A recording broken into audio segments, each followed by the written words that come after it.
interviews, and I'd like to call Jorge Abrahão, Celina, Borges, Carpi, and MacDougall.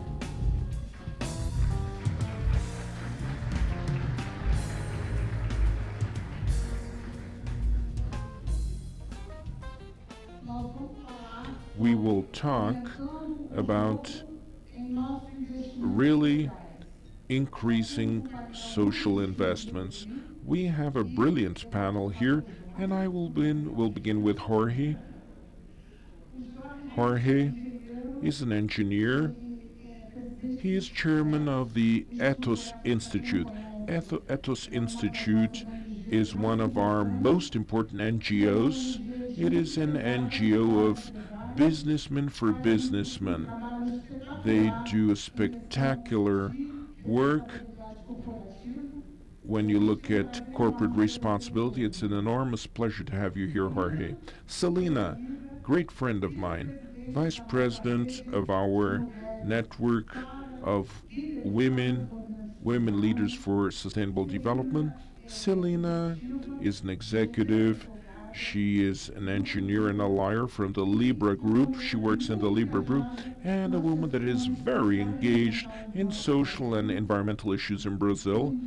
She has an enormous leadership role in the Rinconfomos movement. It's a great pleasure to have you here, Celina. We also have Anne MacDougall. It's an enormous pleasure to have you here. Thank you. I'm sorry we're speaking Portuguese here. I'd like to apologize. And she is... Just a second. After all, I'm a biologist. Let me see. I'm not a moderator.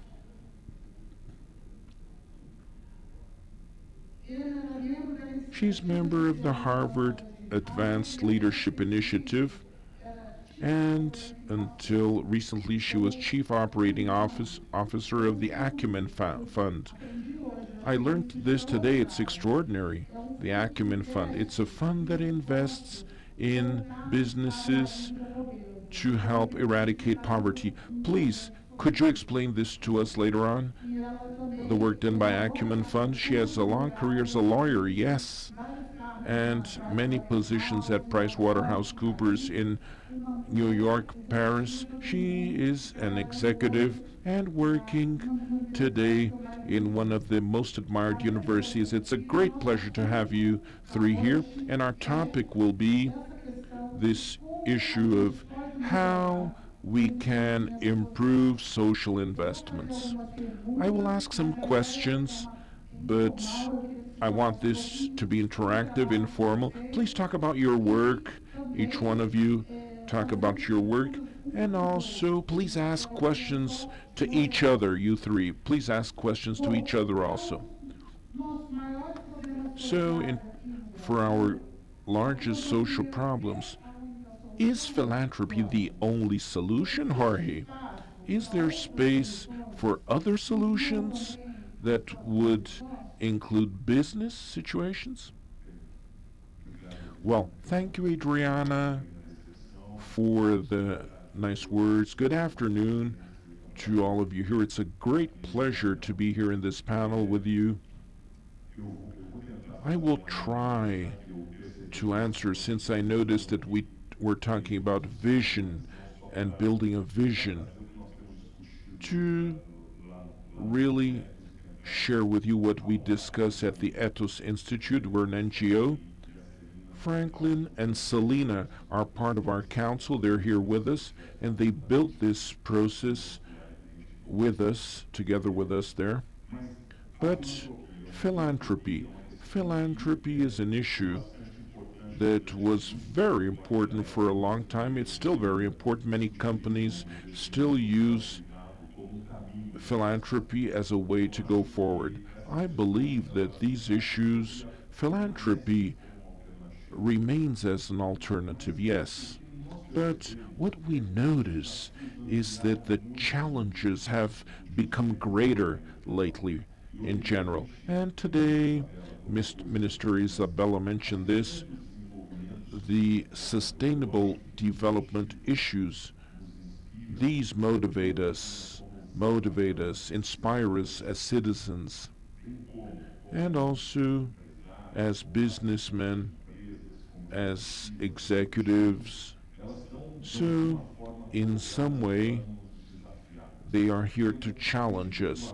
And I believe that the progress we had in, for example, in Rio Plus 20, they really showed us the most important issues. So when Rio Plus 20 talks about production and consumption respecting the limits of the planet, and also the issue of poverty and inequalities in general, Rio Plus 20 really showed the challenges we all have in general in order to make progress. In this process, what we notice, we're here in a forum talking about the Brazilian chapter, but we have in reality, we have a global agenda. But Brazil has an opportunity to be one of the leaders of this process. When Minister Izabella talked about the issues,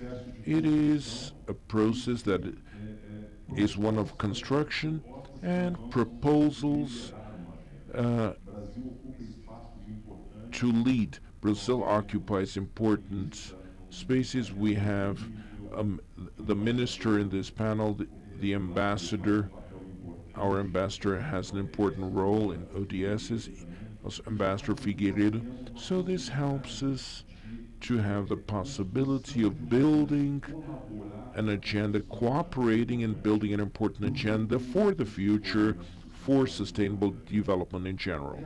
And what we have worked on is the issue of how can we have in Brazil a Brazilian agenda that we can contribute for, that could help contribute for this progress on a global basis.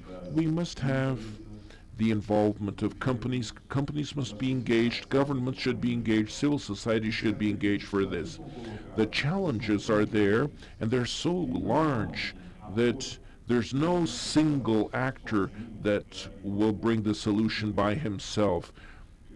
I believe that what we're seeing in general is that this joint construction of these processes is something key. I will mention what we're proposing at our NGO and how business can be part of this. But I'd like to call your attention to one issue. We're living today with issues in Brazil and in the world that make us think. The issue of how to work on these issues, government, company, society, how to work.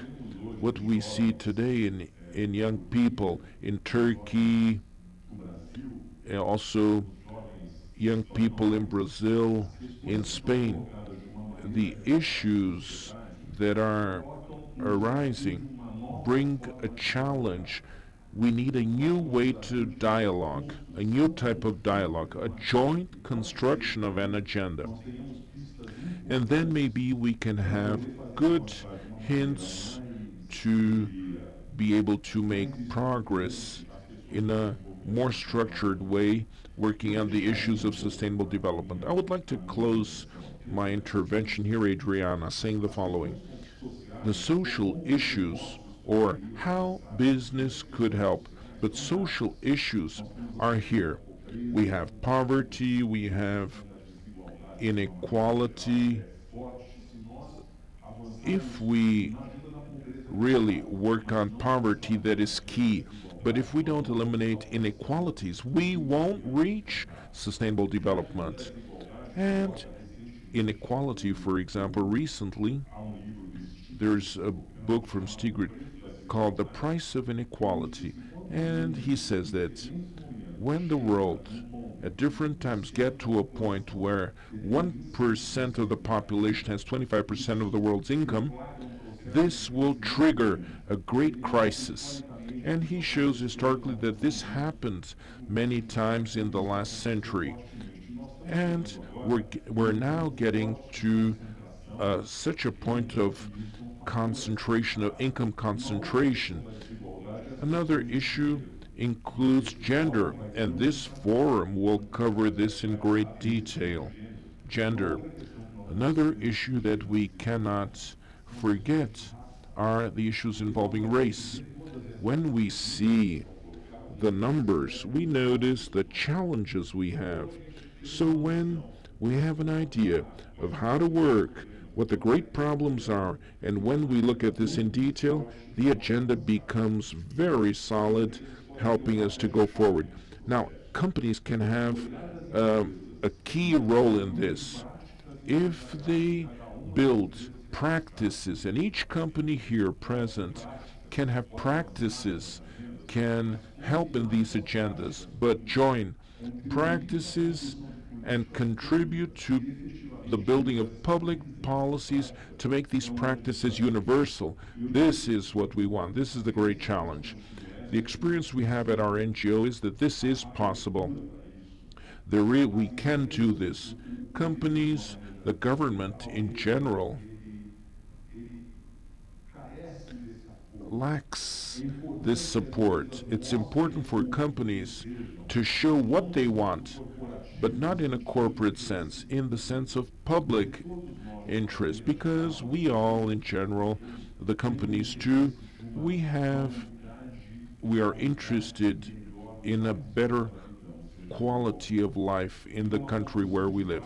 So, building practices, we have worked on this at our NGO, companies getting together in groups and talking about their experiences, changing their actions, changing their practices, and also stimulating very strongly the building of public policies to make these processes universal. Thank you, Jorge. Celina, I'd like you to talk about these challenges. How do you see them as an executive? And please talk about your work in this network of women leaders for sustainability. Thank you. Thank you, Adriana Moreira. Good afternoon. A special good afternoon to my dear friend Andrea Alvarez, who will offer to us tonight a marvelous dinner. She's member of the network from the beginning. And good afternoon, Minister Izabella. Minister, when you made the invitation 2 years ago for us women business leaders to begin to participate in this debate concerning our role of leadership in each sector, recognized as leaders, you in fact innovated. You did innovate 2 years ago when you motivated us to do this. It was the first time that I've been a businesswoman for 20 years. It was the first time that I was invited by anyone from the government, the first time, to discuss a topic that has the capacity to transform Brazil into a more democratic country, but especially to give more competitiveness to our companies. You invited us, and I believe that the invitation,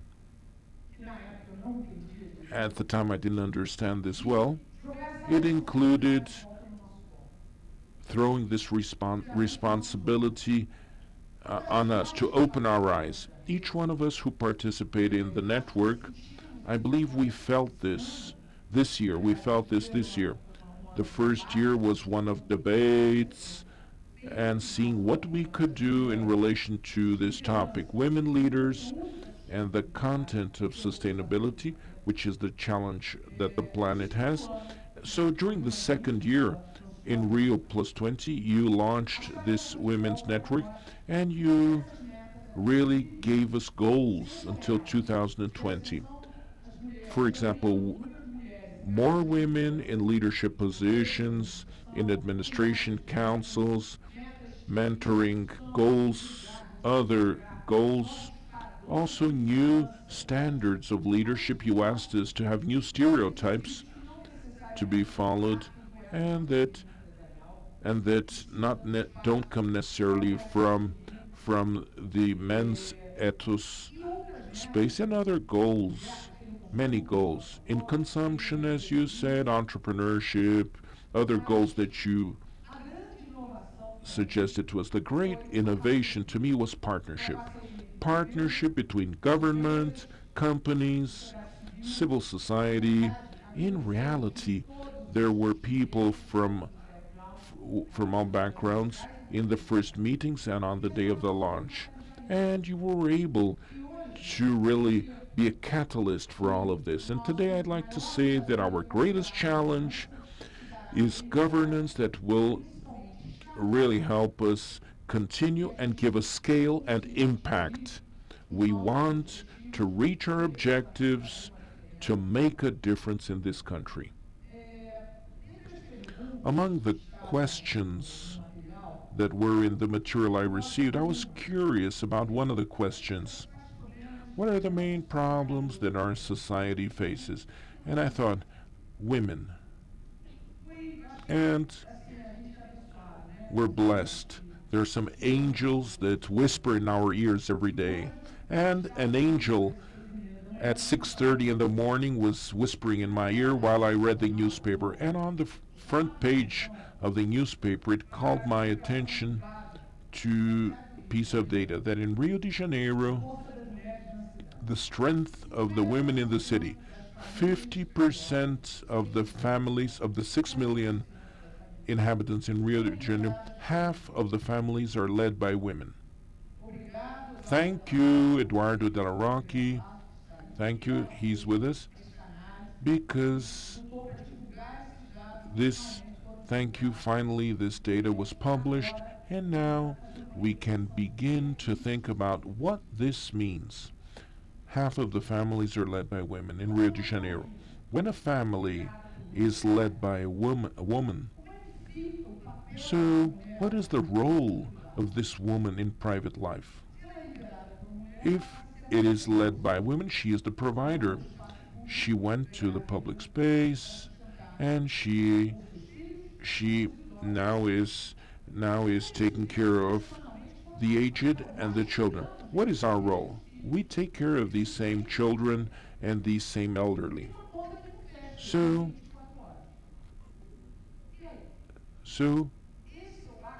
I believe that this is the greatest challenge that we as Brazilian women have today. What is the infrastructure, social infrastructure that exists to support us, to give support to us so we can be entrepreneurs? For us to work 12 hours a day, 7 days a week, and really have a career. I remember that when I graduated as an engineer, I began to work. I got married very early. I quickly had 2 children. And the reason that led me to go after my career, to have a career, and to really be unbeatable, I come from a traditional company. My mother-in-law took care of my children. She was inside my house. So I would leave my house, and I was sure that she would be taking care of my children. Now, will I be this grandmother for my grandchildren? Well, I'm sure that I will not be this kind. I'm a modern woman. I'm this woman with many agendas, many hats, and probably my children will have an enormous challenge to really take care of their children, to marry other women like you who have careers. And then, how will we really face this? I believe the network, I found in the network really a solution, not only for women, but men and women. You know, Franklin, because we want this debate to be led in Brazilian society by the CEOs of the companies. Why? Because this has to do with labor organization. It is unquestionable that we have, for example, extremely low unemployment in Brazil, difficulty in retaining the employees, and we know how really forming a good team makes a difference in our countries. We must discuss this topic as a topic that is part of our risk in our companies. It's extremely strategic, and it's up to us to lead, to be leaders. We, CEOs of companies, men and women, we should debate what kind of stereotype do we want. I thought it was curious. The other day, my son, who is a trainee in a company here in São Paulo, he came to me and he said, "Can't we have dinner together?" And I said to him, and he said, No, I have to study all night. And I said, "Wait, but is that the way you are every day?" Yes. He said, if I don't work this well, I'll never be a CEO, he said to me, my son. And he's a trainee in my company.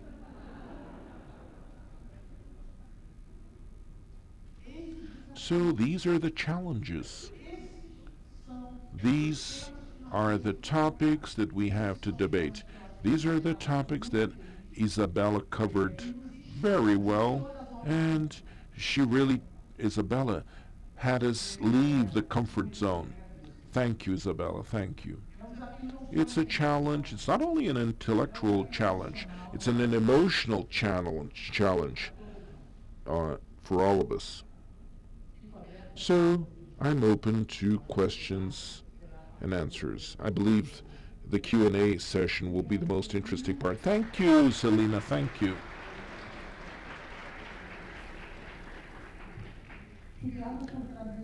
Thank you for bringing these interesting numbers and to call our attention, Celina, because families led by women are the poorest families. So now I'd like to pass the floor to our dear friend Anne MacDougall. Please talk to us about the Acumen Fund that is so innovative. And as we saw here, how do you see these social challenges? Thank you, Adriana. Thank you, everybody, for having me. And I apologize that I can't speak in Portuguese. If my daughter were here, she could speak in Portuguese, but I, alas, cannot. And it's a great honor to be here with this distinguished panel. Just a bit about, I'll respond first to a question that you asked at the beginning of this session, then I'll go back to Acumen. You asked if charity was the only way to tackle these very difficult issues. And I do think that charity is an extremely important part of the picture when it comes to tackling poverty. It's a huge problem. It exists in Brazil, in the United States, and all over the world. And we need all the tools in our tool chest to tackle them. So I think it's important to have the markets, it's important to have charity, and it's also important to have a third way. And that's where organizations like Acumen come in. Acumen is one of a growing group of what we call impact investors, which invest in social enterprises that are designed to focus on the problems of the very poor, the bottom of the pyramid. Acumen is about 12 years old. Today we work in East and West Africa, Pakistan, India, Colombia, and Peru, and someday, I think not too distant future, in Brazil, but not yet.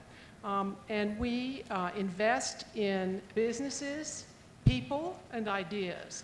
But on the business side, we invest in social enterprises that bring critical goods and services to the poor, because part of the solution to poverty is providing to the bottom of the pyramid, the poorest of the poor, critical goods and services so that they can live, they can have choice, and live with dignity. And we think that's very important for a sustainable solution, one sustainable solution to poverty. So we've invested in about 73 such companies since our inception in 2001. Some provide health services, some education, some energy, housing, and water. All of these, which are very critical goods and services for the